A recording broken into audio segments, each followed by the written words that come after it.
Hello and welcome to Six Figure Authors, the show that helps you take your writing career to the next level. I'm Lindsay Baroker and I'm here with my two co-hosts. I'm Joe Lalo. And I'm Andrea Pearson. And we have not one but two great guests for you this week, T. Morris and Pip Ballantine, authors of the Minister of Peculiar Occurrences Steampunk series and the new Social Media for Writers, Marketing Strategies for Building Your Audience and Selling Books.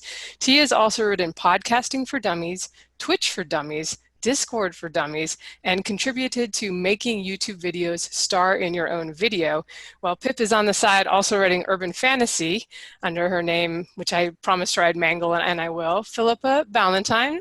Did I get that pretty close, guys? Great. You did better than me when we met, so it's all right. All right, excellent. As you guys might guess, we're going to be talking about social media for authors today and kind of how we can leverage these platforms to better engage with our existing readers and maybe win some new ones. T, I actually read Podcasting for Dummies 10 years ago. You'd think I'd be farther along with my podcasting. So much.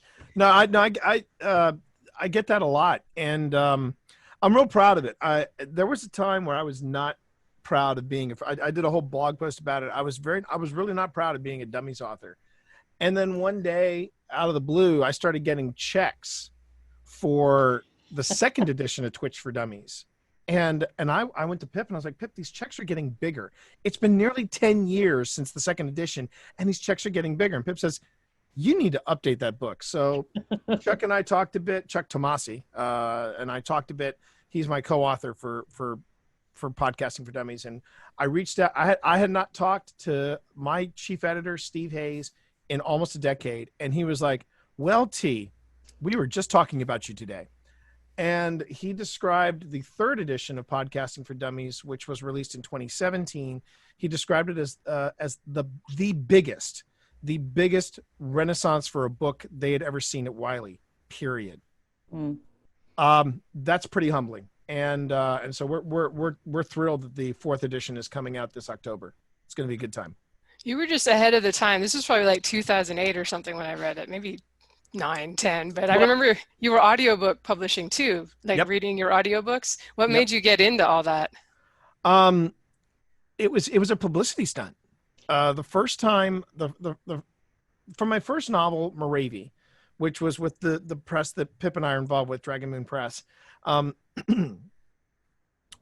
What I did for that first book to really make an impact in the area and I've always kind of been a marketing guy. I've always tried to figure out what works, what makes marketing for a book. What can you do that makes you stand out, but not be a total horse's ass about it, to be blunt. And you might have to bleep me out on that. Sorry about that, Joseph. But you're, the fine line of being that guy and being a really skilled marketer is a real thin one. So what I did for the book launch of Moravia to really make it stand out is I had pirates crash my book launch, and then a sword fight broke out with me. And because I was the star author, of course, I had to win the fight. So it was me versus 8 pirates, and we had a blast doing it. So my publisher then said, okay, well, the sequel's coming up. How are you going to top it? And at the time, I had made friends with an internet and then eventually terrestrial radio show called The Dragon Page. And they had just started podcasting. And they were raving about podcasting. So one day I called them and I said, hey, guys, how would you feel if I started podcasting my novel? I would record a chapter. I would maybe throw in some sound effects. I maybe throw in some music. So it wouldn't be an audiobook. It would be something different. And then I would send them the chapter, and then they'd make it part of their podcast feed. They thought it was a great idea. And I started podcasting my novel. And then the next thing I knew, a guy named Mark Jeffrey started podcasting his YA novel. And then another guy that you might have heard of if you read horror, a guy by the name of Scott Sigler, he started podcasting his novel. And then that started the podcast movement of writers taking novels and podcasting. So long ago. I know. It's so long ago, and it's like 200 years in internet time. In internet time, yeah. It's about let me tell you the days of high adventure, and that's where Pip comes in. Pip and I were talking around this time, and I said, you need to get into this podcasting thing because it's really a lot of fun. And I'm just going to segue that over to Pip. Well, yeah, I mean, there's a lot of people in the podcasting community who could say that it's T. Morris's fault that they got into podcasting. So I just decided to marry him, just to, Lance punish him that for boil. But yeah, I was podcasting 2006 from New Yeah. Zealand. So I was the first New Zealand podcaster.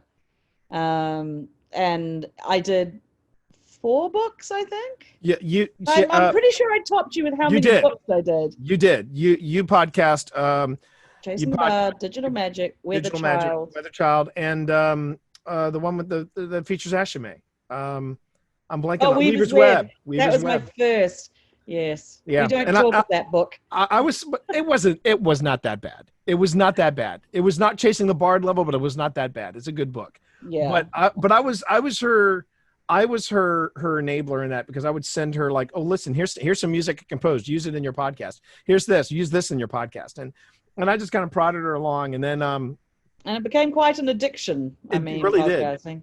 Yeah. And we still do it to this day. To this day.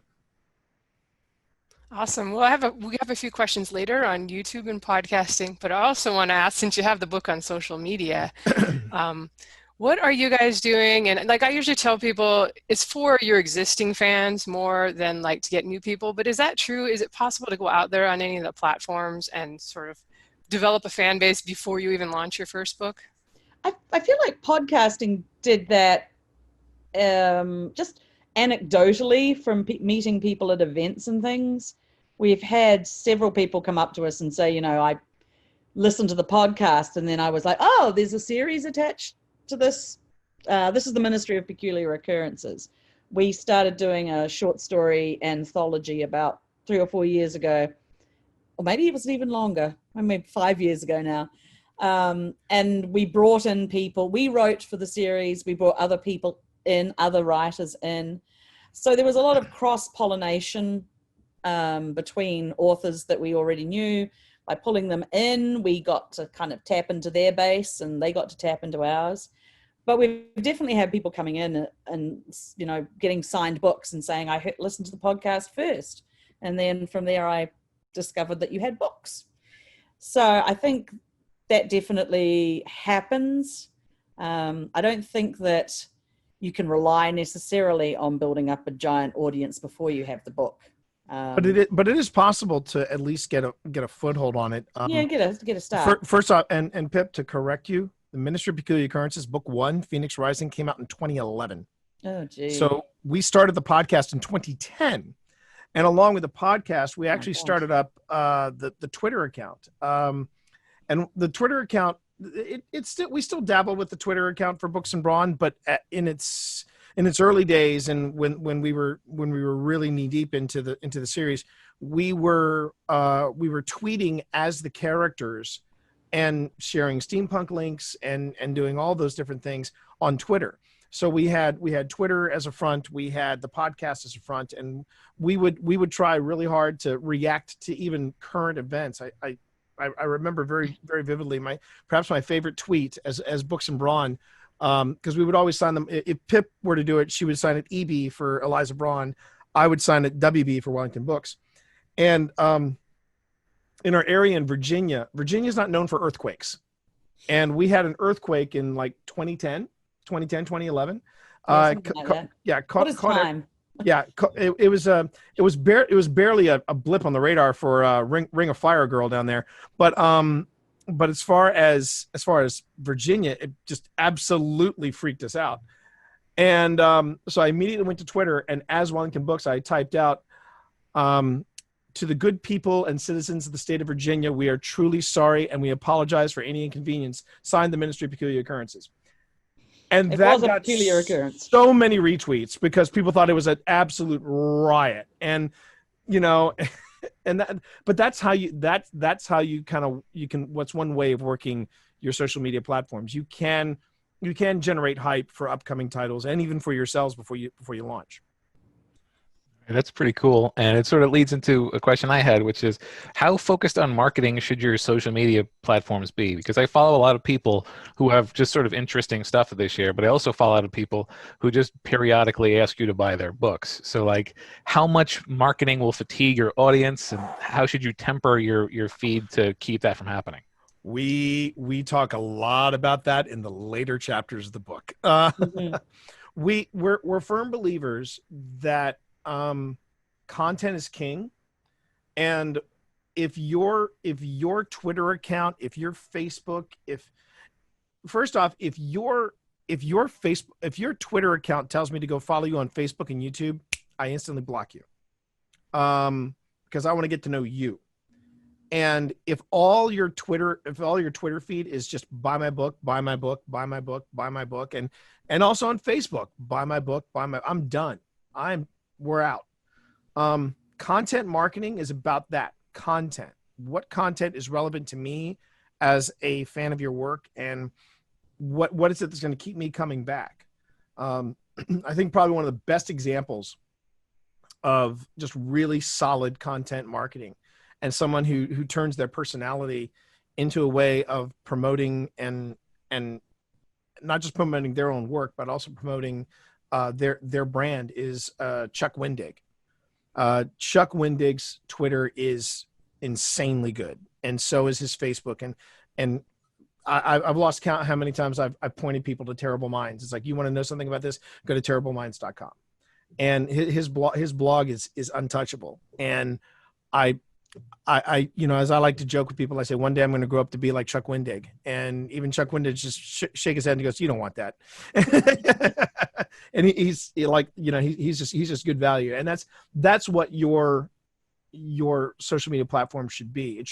It shouldn't be just one endless pitch after another. It should be good value. Andrea, would you like to continue on?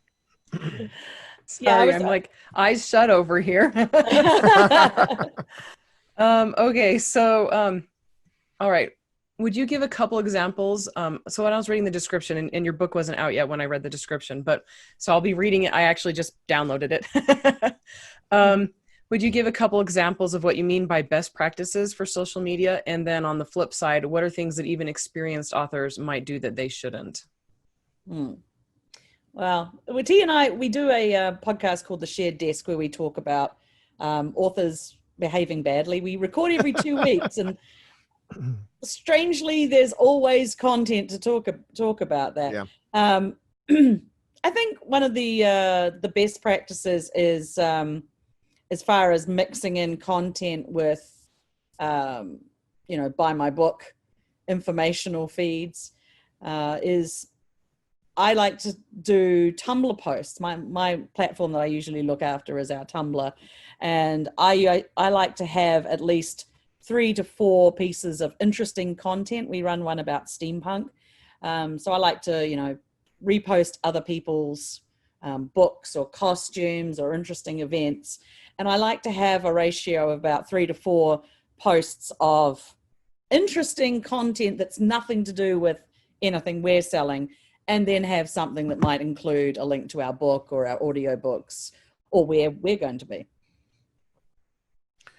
I would also say, I would add to that, I think, and this is going to sound very, very influencer-esque, and it's one of the things that kind of triggers me about influencers, social media influencers in particular, is whether they are involved in the literature business or anywhere.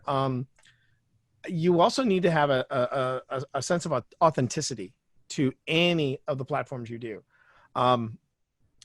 For me, one of my stronger platforms is Instagram, and right now I have done a fair share of posts that are pull quotes from the book, and I'm marketing the book and saying, hey, it's available. You will also see pictures of whatever I am currently cooking from Trejo's Tacos, which is the best damn cookbook on the market right now. If you don't have it, you've got to get this freaking tomb. It really is the Necronomicon of food. You cannot escape it. there's but you know, there I put up the food stuff. Of course, I take pictures of our cats because a couple of them are just boat full of personalities. And then of course, because I'm a streamer, if I'm streaming a video game, yeah, I'm up there and I'm telling people I'm streaming video games as well. So you know, going back and forth, by the way, it's Trejo's Tacos, as in Danny Trejo's, as in Machete. Machete not only kills, Machete cooks. And his Diablo spicy shrimp is untouchable. And I don't like shrimp, but I couldn't get enough of this. I was ready to just throw down with Pip for the last 3. But the thing is that there's an authenticity, even in the podcast. A really talented friend of ours, J.R. Blackwell, we worked with her on the RPG based on the Ministry of Peculiar Occurrences. She describes the shared desk as sitting down and having a drink with T and Pip. Now, she's done that before, but she says, if I ever start to feel like I'm missing that social time with T and Pip, I listen to the shared desk. And that's what I think authors should really lean on, is being genuine, the way I am, the way Pip is, the way Chuck is, the way Neil Gaiman is. These are, I'm sorry, the way, to name a few other people, Gail Carriger, Piper J. Drake. These are authors that all get it. And they're really using social media as a way of being very authentic and very sincere in their connection with their audience. Yeah, I guess in this world of AI that's coming on, where they're going to be writing the books, they will have to have some personality or something to get people to read our stuff, our human side. So you mentioned Instagram and Tumblr, which are both kind of picture heavy or photo heavy. For authors who are maybe consider themselves writers but not skilled photographers, or if you're doing something like science fiction and fantasy where you can't just go snap a picture of a dragon, do you have any suggestions for kind of being on point for your genre and posting interesting stuff? Well, we do 2 things obviously when we go to events. Remember when we had events? We take a lot of pictures. We find a lot of cool costumes and people have made things. So we post those sort of things. We repost other people's things, but we make it's very important to us to try and make sure that we have, whose content this is, so we don't look like we're just stealing. There are some people who take stuff and just slap their watermark on it, and that's very uncool. Yeah. So we do that, and we also, I do use places like Deposit Photo, where you actually pay a small royalty-free artwork, and use those as well. We use them in all sorts of different ways, including posts about our stuff, and that's a good place to find pictures. See? That's the real basics of content marketing. When you think about, like, you said earlier, okay, well, what if I'm a fantasy author? What if I'm a fantasy author? I can't take a photograph of dragons. Maybe not, but you can talk about different artists that do. I mean, you could not go to Gen Con. You could go to Gen Con and not miss any of the dragon art that was available. It just seemed like every artist there, whether they were strictly fantasy art, whether they were comic book artists, everybody had their own take on what a dragon looked like. And so you could highlight an artist in that respect. You could talk about remember this movie based on dragons, whether it was good or whether it was bad. You could talk about the sword making process and recent history that was so there's a lot of different elements that you can pull just from a fantasy point of view and talk about it in your content marketing strategy. So it doesn't necessarily have to always be a photograph, or doesn't necessarily always have to be something literal. It can be something that is related to the stuff that you're talking about. We use steampunk is based, got a historical basis. Right. So we spend a lot of time, our content, talking about historical events, like a certain day, something interesting might have happened, like the Great Molasses Flood or something, something like that. So we tend to point people to those sort of interesting facts, and we try and become, a center for them, a reliable center to go to for interesting facts about history and steampunk. And that I think is also very key. You want to make sure that whatever you're sharing, it is a reliable source. Nothing is worse, especially if you're a writer, nothing is worse than sharing either a quote or a story or whatever, and pass it off as we this is coming from us, and we rely on this source, and someone says, you realize that person didn't say that. You'll never see, and part of my brand is beer. And one of the things you'll never see me share is that Ben Franklin quote, that beer's proof that God wants man to be happy. He never said that.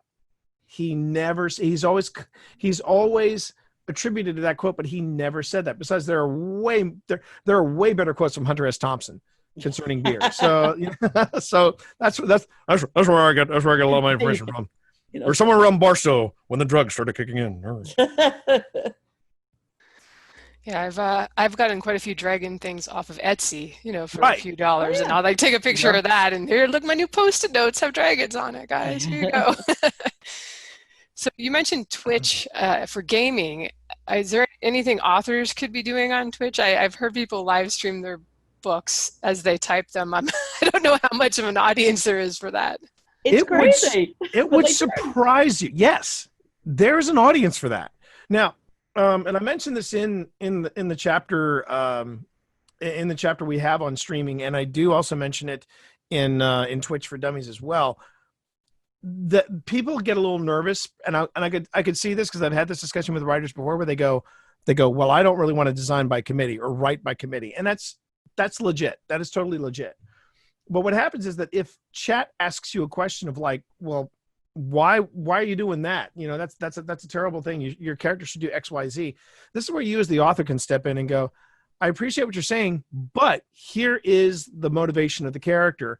And then you can say, this will also play later on in the book.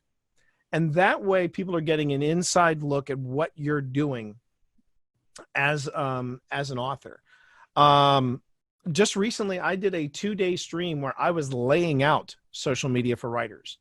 I was laying out the print edition, and I was explaining to people what InDesign was, why this is a skill that if you decide to go into self-publishing, you need to understand layout. Because if people are going to judge your book on anything, it's going to be two factors before they pick it up and read it.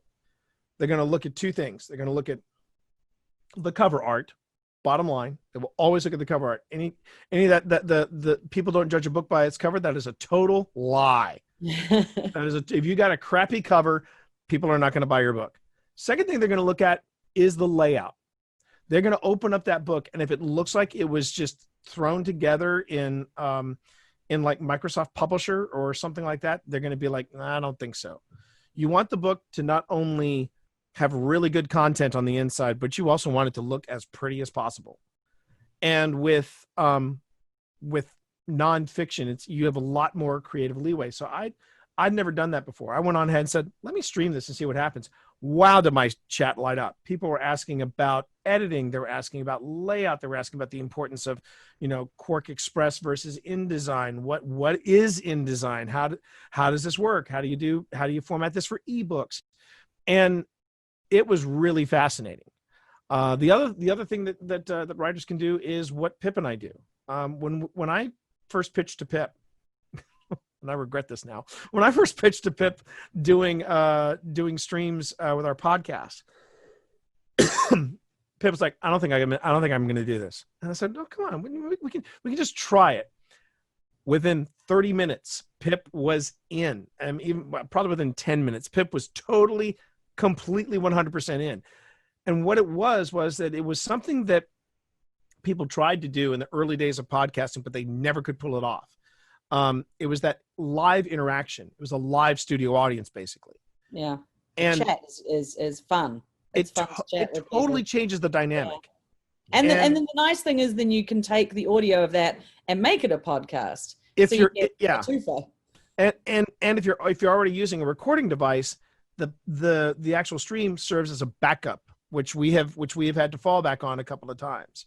Mm. But for somebody who wasn't 100% crazy about streaming, to just give you an idea, tomorrow the two of us are going to be streaming a wing off. I'm going to be using the Trejo's Tacos recipe for chicken wings, and Pip will be going to the Book of Snoop, as in Snoop Dogg, as in from crook to cook, cooking with Snoop Dogg. And we're going to basically put the two, his chicken wing recipe against Danny Trejo's chicken wing recipe, and we're doing this for charity. And we're streaming it tomorrow. So we do a lot of things on that Twitch channel, a lot of different things. That sounds excellent. It's funny you keep on mentioning Trejo's cooking. When I went to the SFA thing, Nebula Awards, it's right next to Trejo's Cantina. I missed the opportunity to go there. It was closed the weekend I was there. Oh, that's I mean, and Danny Trejo must be onto something, because while you hear all the stories about restaurants closing their doors, or some that just expanded and then they're closing the new wing, Danny Trejo just opened up a brand new shop somewhere in LA. And I'm like, the guy must be just killing it. But you know, if the recipes that I'm having, or that we're having, I should say, that we're having is a sampling of what his stores have, I can understand it. Like I said, I don't even like shrimp, and yet that spicy Diablo was out of this world. But the funny thing is, we're doing this stream about food and stuff. Yeah. People are still I mean, you've had people. We have an online store where people can buy signed copies of our books, and there was, you know, various points where we're like shipping them out the door, and we've run out of. I think we've run out of. We ran out of Twitch for Dummies. We ran out of. We also ran out of Discord for Dummies. Yeah. And bringing it back, as Pip so skillfully did, is that, again, people are either seeing you doing your craft, they're seeing an aspect of your craft that they may not think about, for example, book layout, or they may be watching you do a podcast about writing, and it's that live interaction, or they can just see you off the clock. Again, this thing that we do every Friday is this thing called Philippa's Freaky Friday. Instead of Pip coming in and heckling me while I'm gaming, I give Pip the controls on Friday night, and she picks a game and she plays. And Pip is not a gamer, but right now she is absolutely slaying in Ghost of Tsushima. she is full Kurosawa, and it is epic now to watch. Now we can bring it back around to writing again, because a lot of gaming stuff has some amazing writing. Oh yeah. So we have talked about the writing aspects. And even when we're gaming, people will start asking, is this how you get your ideas? How do you flesh this out? You know, it really is neat. And it's an authentic connection with an audience in real time. And there's a lot that writers can do with Twitch, and it doesn't necessarily have to involve video games. Now, we're talking about, like, the words authentic and genuine are coming up a lot. And this is sort of the converse of my earlier question. But is it possible to be too personal and too social on your platforms? Like, can you do harm by mixing a little too much you, or a little too much unfiltered you into the feed? There is always the chance that when you put your life or your personality out there, that there are going to be people out there that take offense. Or exploit it. Or exploit it. The aforementioned Chuck Wendig, who knows how to work his social media channels very well, has nonetheless had some blowback, some stalking.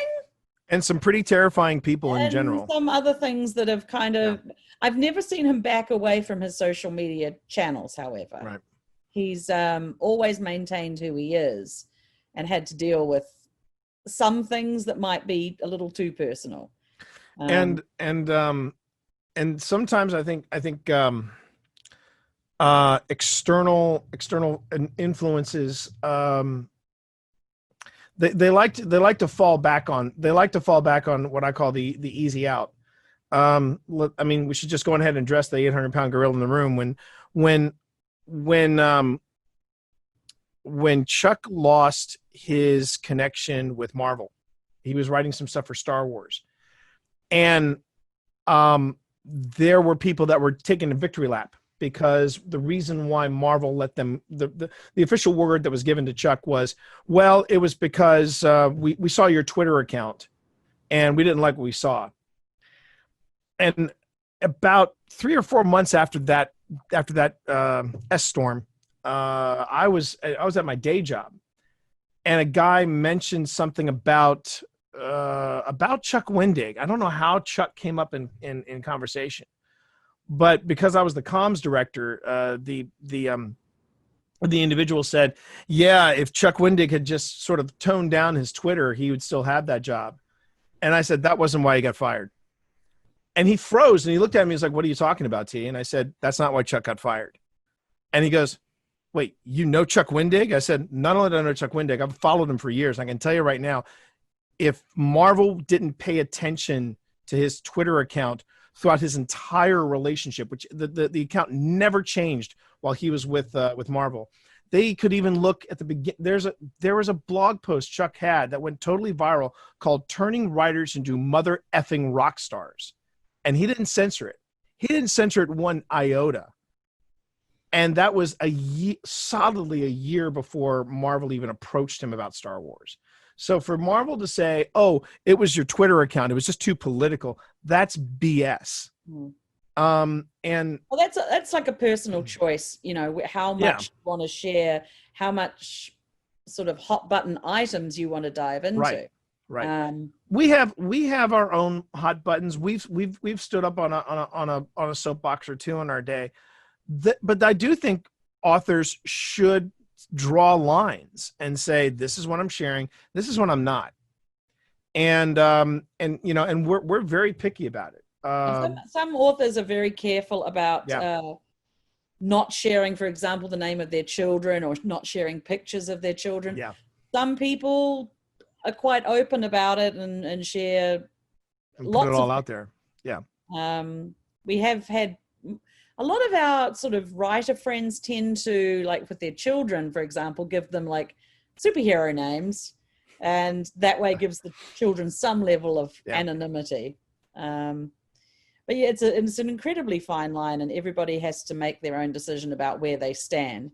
Just know that if you venture into sort of hot button territory, you are opening yourself up to people that might not want to buy your book, or people who might want to, you know, throw down with you on social media. Right. It's a very personal. There's topics that I'm like, I don't go anywhere near with a 10-foot pole, and that's like religion, politics. I'm like, they're not in my books, they're not in my newsletters, I don't even post anywhere on any of my social media accounts, anything, because I'm like, it's none of their business. I'm an entertainer, not a, you know, what's the word? Philosophizer. I mean, it's a brand management kind of thing, right? Yeah. If Chuck's brand is very in your face. Mm-hmm. It's highly political. It's all of those things, but it's also, I think, like we were talking about, it is still a very authentic to him. It's not something he's putting on. It's something he's passionate about. So it is a real personal choice on what you want to do. Just be aware of the pitfalls of going there. Okay, so I actually polled our authors in our, you know, a lot of them who listen to this group, and I just wanted to know what our main authors, what they wrote.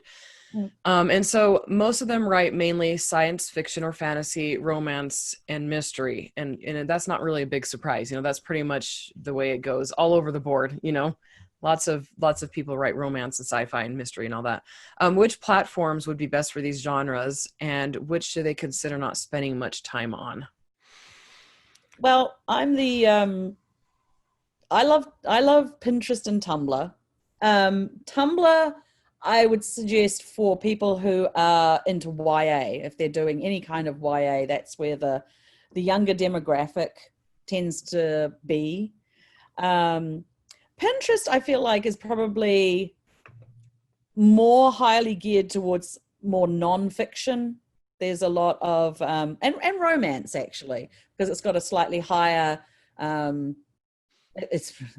it's actually majority women, so that those sort of genres that are aimed towards those sort of groups are a good place. T, what would you suggest for science fiction and fantasy folks? So the funny thing about science fiction in general, and I mean the dyed-in-the-wool, I attend Worldcon type of science fiction fan, usually hates social media. And I find that mind-boggling that, you know, you're dealing with technology and you're dealing with instant communication, and yet they are the biggest technophobes you'll ever meet. But the way that I break it down isn't necessarily where the audience will be, but more like what is the age demographic. Tumblr, a younger audience is usually on Tumblr. Definitely a younger audience is usually on streaming platforms. That's Twitch, that's YouTube, that's Facebook gaming. The thing to also know is that when you go on and you go on to Twitch, for example, I've had 2 reactions to when I tell people that I'm an author. One reaction is, "Holy cow, you're an author. That is so freaking cool." And I'll get all these questions. The other one is, "I don't read books." And, you know, people think, well, yeah, that's the video game crowd. Trust me, the science fiction convention crowd is just as rude. Don't worry about it. But I find fantasy authors, you'll find an older demographic on Facebook now. You'll find a younger audience on Twitter. Yeah. And you'll find now some authors have been dabbling in platforms that I as a social media professional do not quite understand the application of, in particular Snapchat. People are still using Snapchat. Romance authors swear by Snapchat, and I'm like, I don't get it, because the posts don't last. They're up for 24 hours and then they're gone. I'm like, what's the effing point? Now, as far as the knockoffs of Snapchat, a la Facebook stories and Instagram stories, what I have seen authors do very well, and I've also seen authors fail at miserably, is that they will do like shots from events. And if you're in an event and you're throwing them up in stories, that's awesome. If you've got a small slideshow going at an event that you're at, or it's the same photograph but you have different captions and you're telling people, I'm going to be in this room at this time at this date, that works as well. But I know that my older audience is going to be on Facebook. They're going to be on Pinterest. There's going to be a younger audience when it comes to the streaming platforms and in Twitter. And when it comes to when it comes to podcasting, it's straight across the board. I mean, I've got all kinds of people listening to us on podcasting. And as far as blogging goes, that's where the hardcore readers are going to be. So, and that is why I really do believe that when you build a social media strategy, you don't invest all your time in one platform. You need to spread it out. And after some experimentation, you'll figure it out. You'll be like, okay, I'm going to spend some time here. I'll spend some time here. And I'll spend some time here. The other ones, I'll get to them if I can. I will tell you straight up right now, my audience is not on LinkedIn, which is why we don't cover it in the book. No. But I tell you, Twitter is good for connecting with readers, but I also like Twitter is great for connecting with the writing community. A lot of, WIP Wednesdays and, a lot of agents and publishers are in the Twitterverse. So if you're looking for an agent or looking to find out what publishers are doing, that's quite a good place to get into and find the right hashtag that you can follow. That was a great breakdown. I appreciate that for the different genres. I'm curious, I know there's a lot of really popular space, like nonfiction channels on YouTube.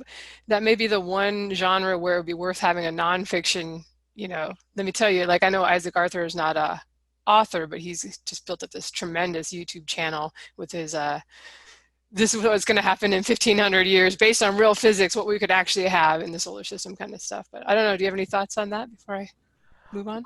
I mean, YouTube, I've watched YouTube grow over the years, and it boggles my mind where people get. I also dabble in video editing. I know what goes into making some of these astounding videos that Pip and I watch. I think one of our favorites has been History Buffs. It's because of History Buffs we've caught up on so many historical epic movies, and you know, I know what goes into it. So when I see some of the stuff that these people do, I'm just really impressed with it. But again, with the streaming channels, what you have to the way I approach that is it's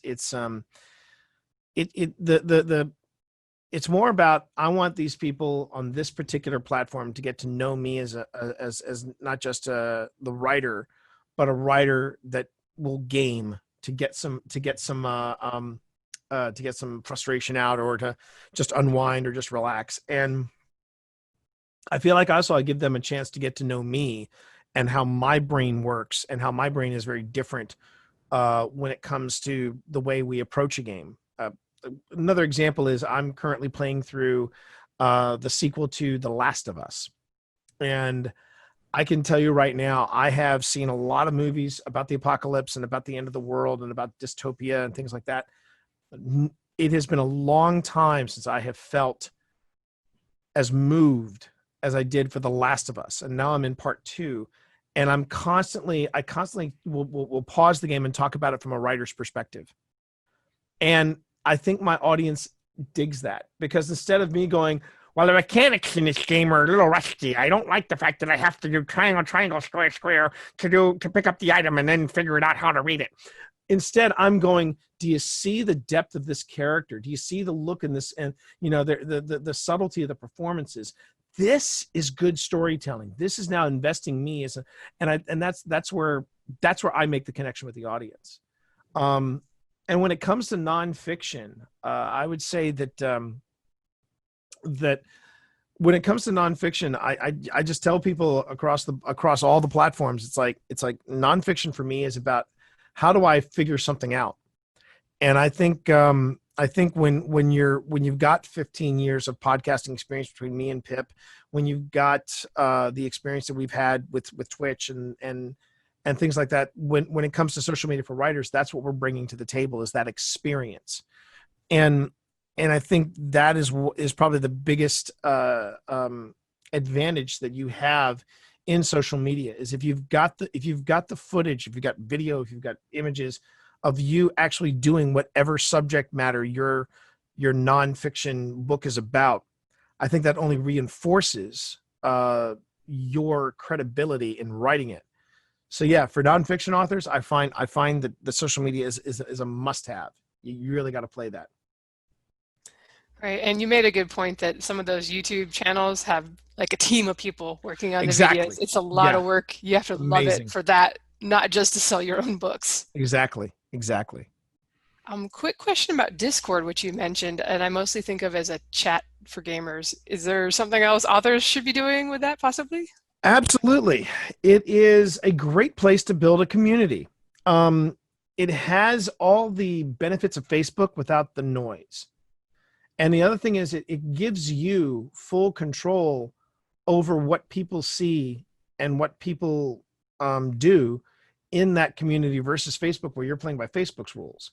Now, there's still a terms of service with Discord, but Discord as a community building platform is phenomenal.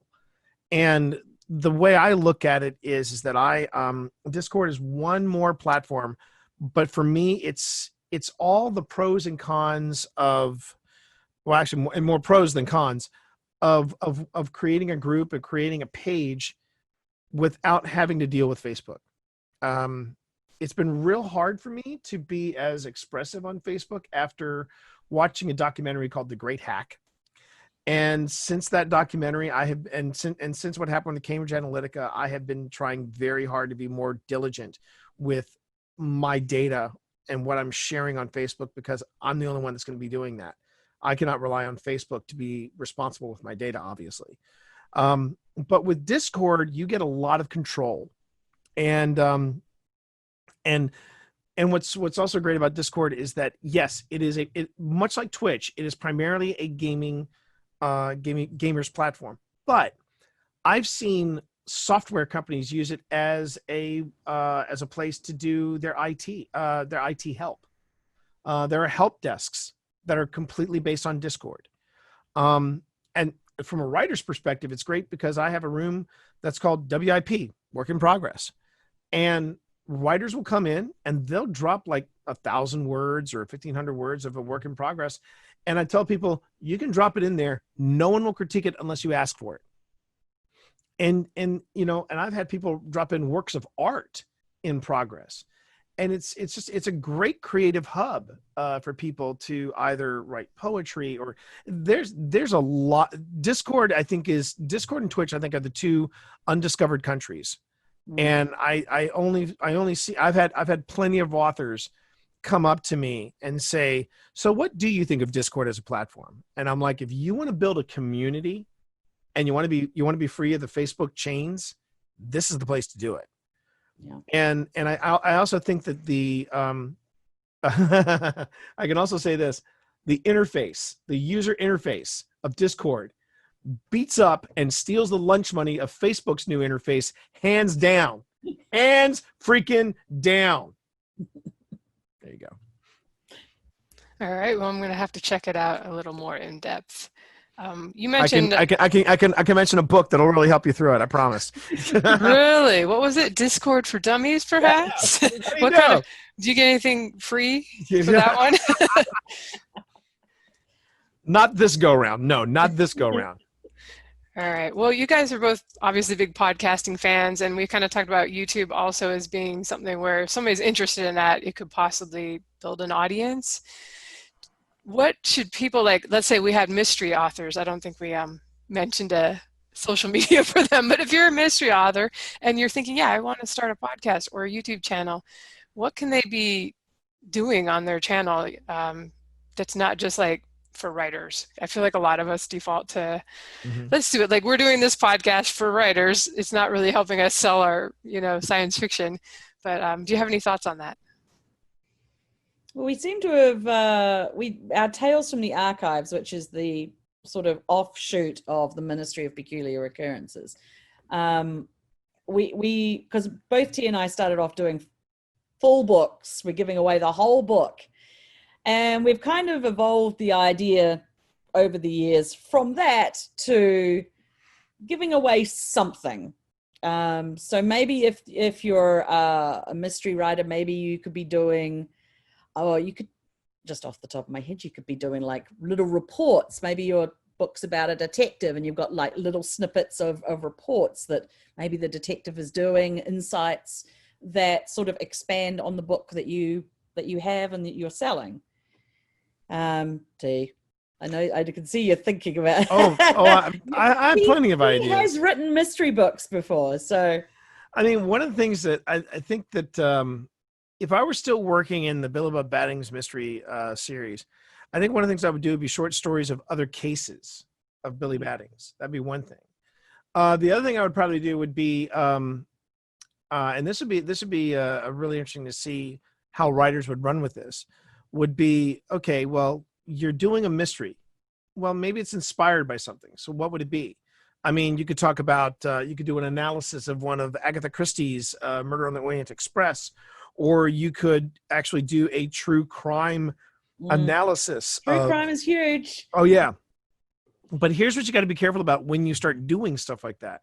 If you start getting into true crime that inspires your mysteries, the true crime podcast could become the new thing that you're doing, and then you're not writing anymore. And that's my biggest warning that I would give to anybody, to any writer that's looking to use podcasting or even streaming as a way of marketing their books.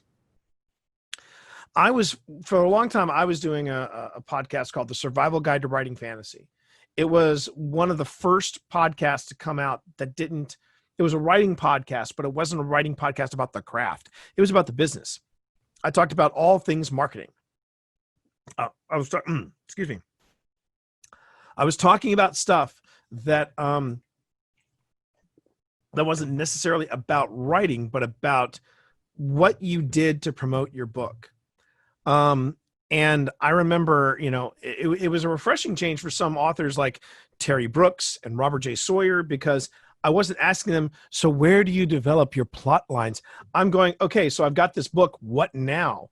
And they got a chance to, and even Terry got a chance to take a look at the perspective of this is when I started. This was what you could expect. Now it's very different.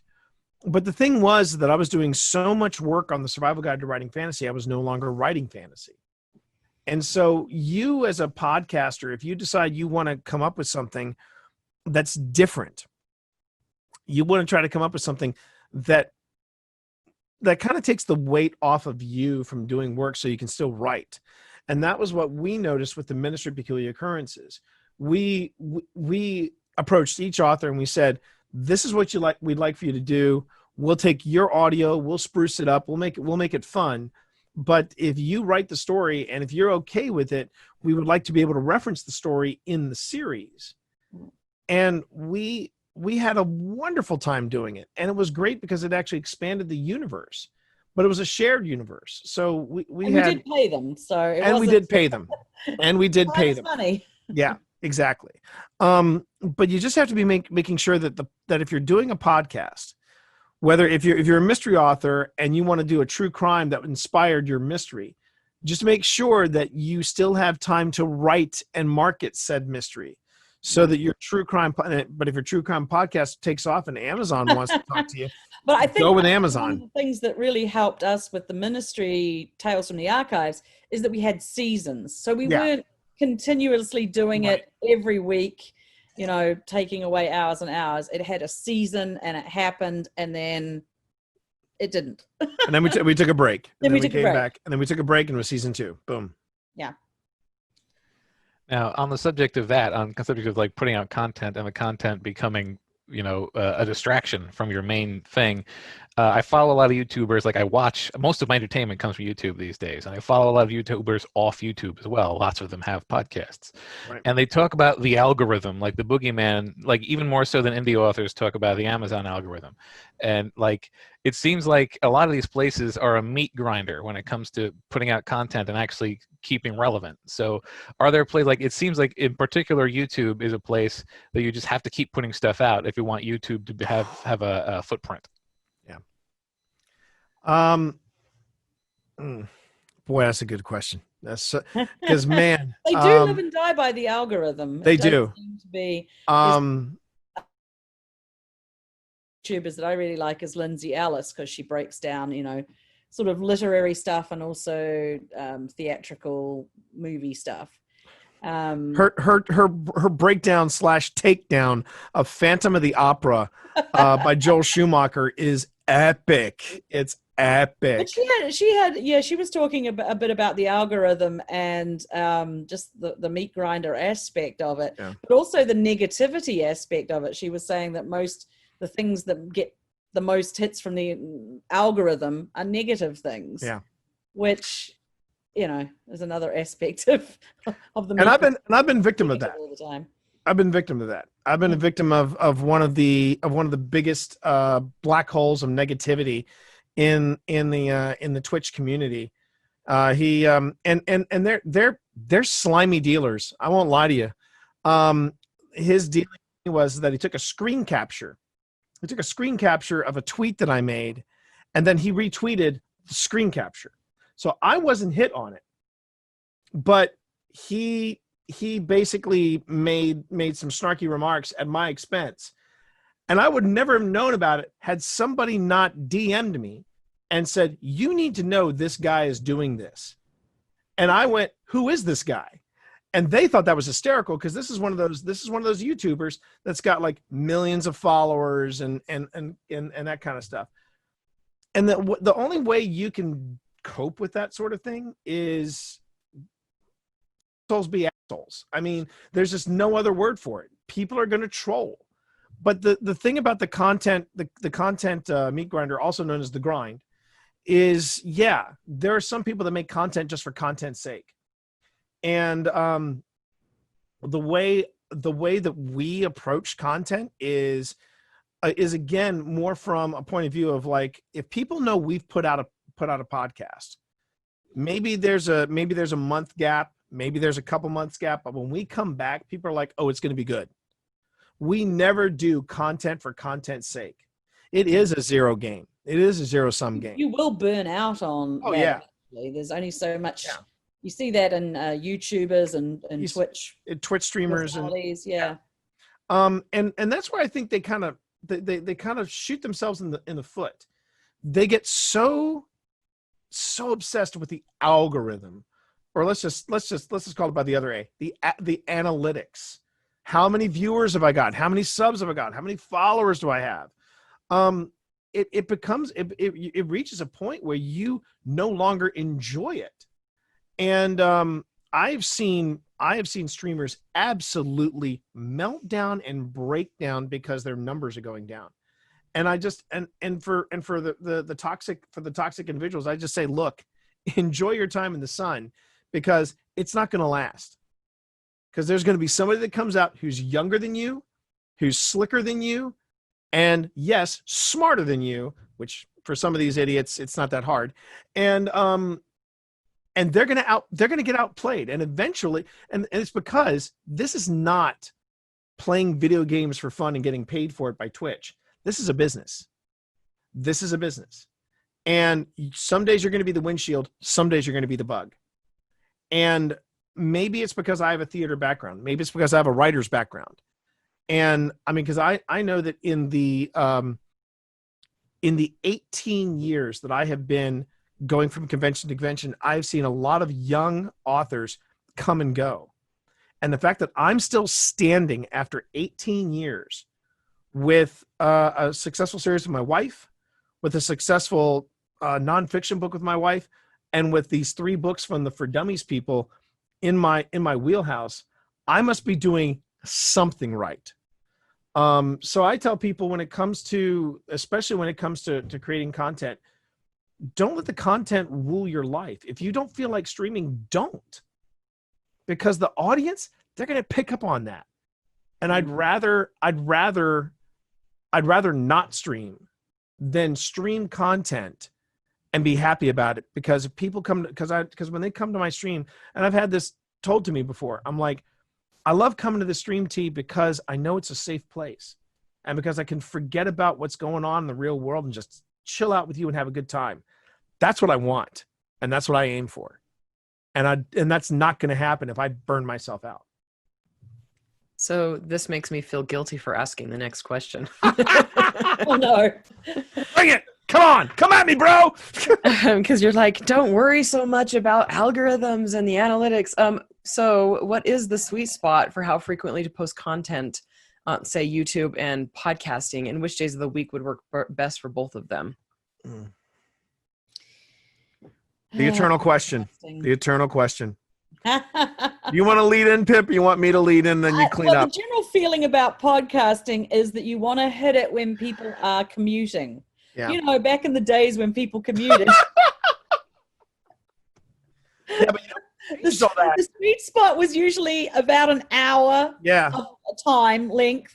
And it was usually, you know, trying to hit the American time zones when people would be in their No, honey. You remember the sweet spot, the original idea was the sweet spot was, you don't want to go over 20 to 30 minutes because that's the time of an average commute. I said, you don't live in Washington, D.C., do you? It's 2 hours each way anywhere. It's 2 hours each way on a good day. But the thing is, Spotify changed all that when they started bringing on podcasting. Yes, having a podcast on Spotify is definitely a very good idea. It's also really cool. But you were going to say, Pip, I mean, what about, I mean, do you think there are some sweet spots? I mean, I got thoughts about it too, but you go for it. Well, I mean, I know with your with Twitch streaming, there's definitely a morning, evening crowd, and it's all kind of related to time zones. Are you trying to hit it in America, or are you getting up early in America trying to get the European crowd? I mean, if you're going to look at analytics and see when are the people who want to hear you on, then you have to be on. But with podcasting, it's changed quite a bit as far as, you know, being Spotify makes everything available all the time. So I'm gonna so your writers in the writers in your audience may not know this name. If they game, they should know this name. There's this I got a chance for Twitch for Dummies, which I don't mind saying. When I first started doing Twitch for Dummies, I was like, this is going to be a nice little cash grab. This is going to be really, really cool. And it wound up being instead one of the most passionate and one of the most heartfelt love letters I have ever written to a platform, even more so than Podcasting for Dummies. Because I got a chance to talk to a lot of different streamers. None of them were writers or anything like that. They were just passionate gamers. And they were all different streamers from different, they had different sized audiences and things like that. But the superstar that I talked to was a guy named Dr. Lupo. Could not have been a nicer gentleman. Could not have been a nicer guy. And this guy, he's the guy that's being sponsored by Logitech, by Gillette, by Samsung. These people are sponsoring him. And I remember being so humbled at this guy's approach to streaming. He basically said, I got lucky.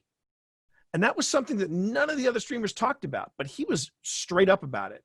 And this is a guy who's got this, he's got like a 20-foot banner of his face at TwitchCon. And he said, I got lucky. And he said, at any time, this could end. And that's when Dr. Lupo became my favorite streamer of all time, because he gets it. And that's what you could say about what he did about getting lucky. It can easily be said about anything in social media. I remember when I was working with a cybersecurity firm here in Virginia, they hired somebody to make us a viral video. And I was the on-residence social media manager. And I said to the marketing people, I said, this isn't going to work. And they're like, what are you talking about? I said, you can't make a viral video. A video goes viral. Ergo, it's called a viral video. You can't make it. And they were like, the literal words they said to me were, you don't know what you're talking about. You're too close to it. And I was like, okay. And I just sat back. And it was a disaster. It was an utter disaster, because it was a clever video they made, but they were like, but I asked that, and nobody had the answer. Nobody had the answer about how do you make a viral video? I said, how do you make a video viral? Oh, well, we'll do this and we'll do that. I said, no, how are you going to make it go viral? And they said, we're going to handle it. And how they handled it was they purchased views. And that never works. I don't care who says it. I don't care if a book guru tells you, oh yeah, if you want to be popular, if you want something to go viral, you have to pay for it. You have to invest in it. That is BS from beginning to end. It is luck. And some days you're going to get lucky and some days you're not. So as far as and with Spotify now getting involved in podcasting, that sweet spot is really hard to hit. But I can tell you this from personal experience. When you go viral, one, be ready for it. And two, you're not going to see it coming. Good friend of ours, and this is where I'm going to pass it over to Pip, because Pip can tell the story way better than me. A friend of ours named MK knows that certain. Tell him about MK, Pip. Well, MK, she has a very popular Facebook page, and she's written a book called Mom Babble. So she blogs as a mother. It was just some random encounter. She does a lot of Facebook lives. It was just a random encounter she had one day, and she has the best laugh. And she was telling this story to her friends, just in her car, just giggling about how silly she'd just been. And I guess, I don't know, it's hard to say why it became so popular. Come on. It was her laugh. She was a cute laugh. It was a cute Southern Alabama laugh. And people needed to hear something lovely and sweet. And as our daughter would say, pure. Yeah. And so it just went absolutely nuts. And she ended up on the Ellen show because just this silly video that she'd done in her car about some random funny event that had happened. And the cherry on top of MK's Sunday was that same laugh she brought onto the Ellen show. She could barely get 2 words because she was so nervous about being on the Ellen show. She immediately defaulted back to that Alabama laugh, and she could barely get 2 words out. And Ellen gives good deadpan. And she just had this stoic face, and she just stared at, and then Ellen started laughing, and then the two of them were it was an utter giggle fest. And I'm like, this is the magic of viral videos. You can't manufacture that. Yeah, you can't catch that kind of lightning in a bottle. And that's what you have to, and that's why we say in social media for writers, we make it very clear. When you do this, you're in this for the long haul. If you're expecting to go viral within 2 months of being online, you're kind of shooting yourself in the foot. Yeah, you will be disappointed. Yeah. It's the one it's like a shark. It's the one you don't see that gets you. Yep. All right. One more question from me. We've had you for an hour, so we'll try to just each ask one more. So some of these things, like I spend only maybe 10 minutes a week on social media between Facebook, Twitter, and Instagram. Facebook's my biggest. I have to like everybody's comment, so that's my biggest time investment. But if you're looking at something like podcasting or YouTube, or it sounds like the streaming, it's a much bigger time commitment. So I'm curious, I know some of these you can actually monetize. Is that something you guys do, and have you found it worthwhile?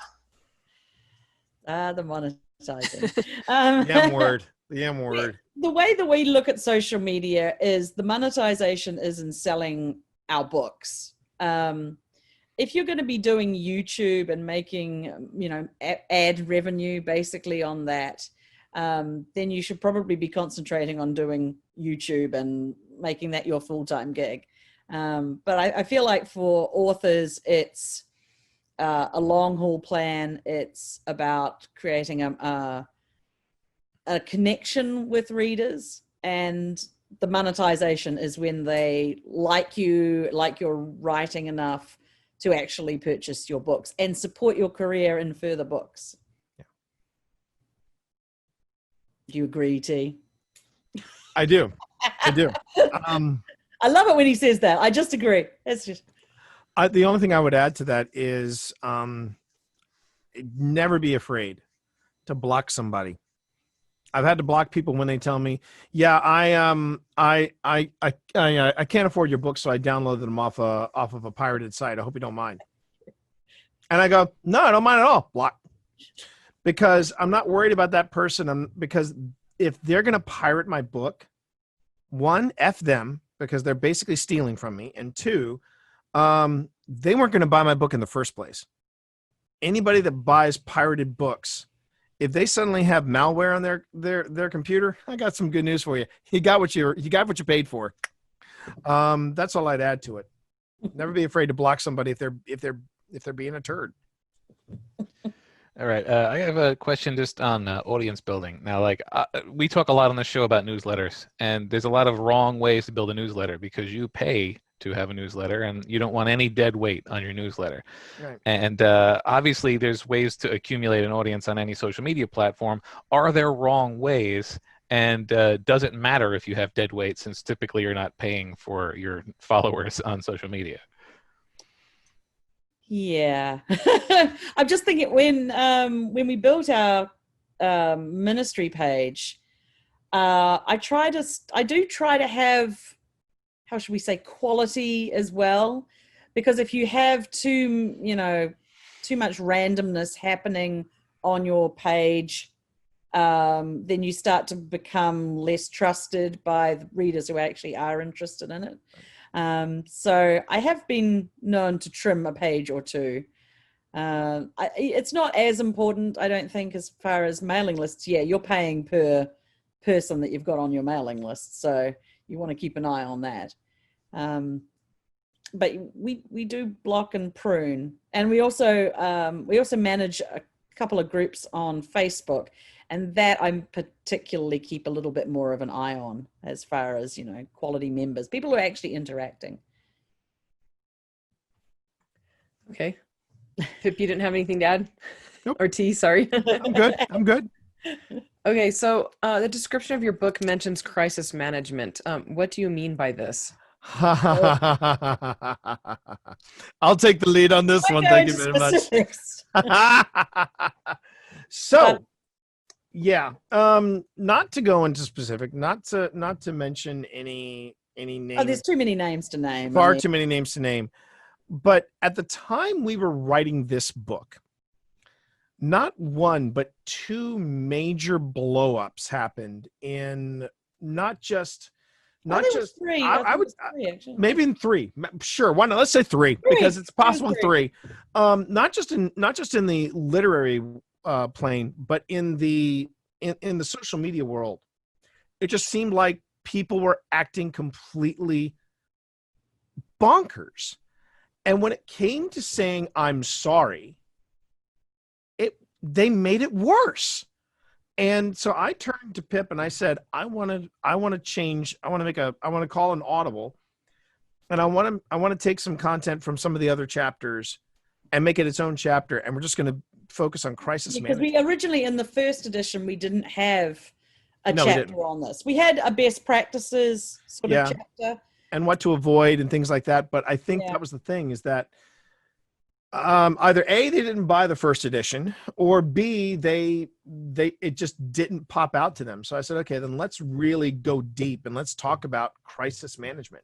What happens when something goes wrong? You say something, we're all humans. Everybody makes mistakes. And we get that. But the thing is that, but the thing that I've seen has been like, people are terrified, like what we were talking about earlier. People are terrified to block people. They're terrified to block them. And I'm like, why? Well, I don't want to be in an echo chamber. I'm like, but the thing is, you're already in an echo chamber socially. Do you want to open like this? And this is the analogy I use. The people that you don't want to block, are you worried that like maybe they'll start bad mouthing you or whatever? But would you invite them into your home? And when, if somebody comes into your home and props their feet up, unzips their fly and says, yo, bring me a beer, would you invite them back into your house if you weren't married to them or something along those lines? Probably not. And if you weren't married to them, you'd be having some serious talks. And so it's okay to block people who are jerks. Another example is these people these people in general that inspired the crisis management chapter also inspired an entire section on how not to give an apology. I said, there's a real art into owning your shit. Sorry again, Joe. But there's a real art to this. And part of that art is not saying things like the following: I apologize, but you have to understand. That's one thing you shouldn't say. Another thing you shouldn't say is, I'm sorry, but I was provoked. Again, not something you should say. A third thing you should say is, I'm sorry that I insulted you and that you weren't smart enough to understand what my real intent was. Things like that. And we've seen authors do all of those. And it's frustrating because I'm like, do you hear yourselves? Yeah. And so hopefully that chapter will help. Yeah. The crisis management is that honest talk. It's that real talk, hashtag real talk. When you want to sit down, that's another good one. I'm sorry you feel that way. I mean, the same sincerity that you bring to your social media, you should have it when you say, I'm sorry. And you say, you know what? I'm sorry. And I'm going to work real hard to make sure this doesn't happen again. And that's an apology. That's what you should be saying.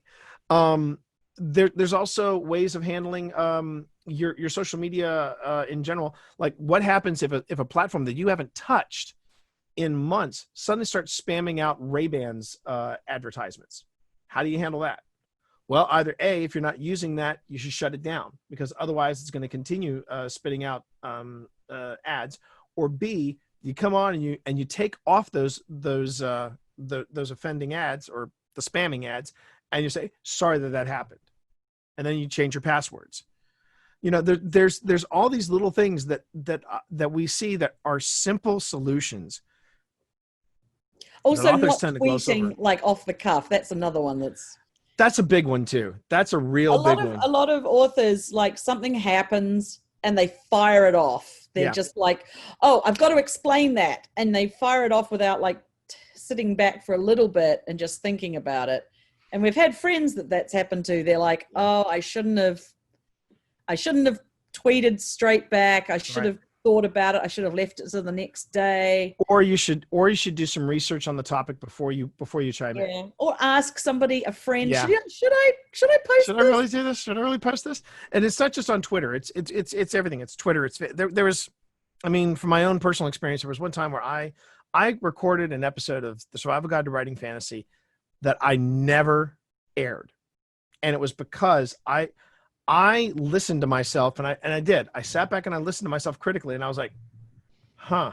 That's something you really want out there. Do I want to share with it? And I actually remember sending it to 3 people I respected the opinions on. 2 of them got back in touch with me. One was Mer Lafferty. The other one is in this interview right here, which I wound up marrying. And she said, what were you thinking? And I was just like, well, I haven't aired it. She was like, oh, thank God. Don't burn it. Bury it. But get rid of it. Delete it. I mean, Old Yeller it. Yeah, old Yeller it. Yeah, that was another one. Old Yeller it. Just taking that moment. And it goes back to some words that our priest said. Whenever engaging in someone's argument, the question is, what am I going to gain out of this? What's the goal? And if you don't have a goal other than to just express your opinion, then maybe that's not good enough of a goal. And so, yeah, that's one of the things I think I'm proudest of with the second edition of Social Media for Writers, is that we have that crisis management chapter there, and it is honest talk about, look, you might screw the pooch on something, so you better have an exit strategy, because if you don't, it's going to get real ugly real fast. All right, excellent. And yes, I feel like we've all done that. Twitter's the worst because you can type something really quickly, and like we forget we're consumers too. And like I know I've ranted when maybe ACX was taking 3 months to get my audiobook approved, and the next day I'm like, maybe I shouldn't be ranting about that on my author Twitter profile. Nobody needs to. Never say the quiet part out loud. All right, guys. Well, thank you so much. You've been here over an hour. Really appreciate your time. Can you let folks know where they can find you? And we'll put a link to Social Media for Writers in the show notes here. We're episode 54. I'm at pjballantine.com. You can find me at T Morris. That's T with 2 E's, MORRIS.com. All my social links are available there. I should be getting back into blogging again. It's been real hard because I've been going from it's been nice as well. I've been going from one project to the next. So I should be getting back to my blogging schedule relatively soon. Excellent. Well, thank you very much one more time. And thank you everyone for listening, and to Joshua Pearson for producing the show. You can find the show notes or leave a comment or question at sixfigureauthors.com with the number 6. Bye-bye, everyone. See ya. Good night. So long, everybody.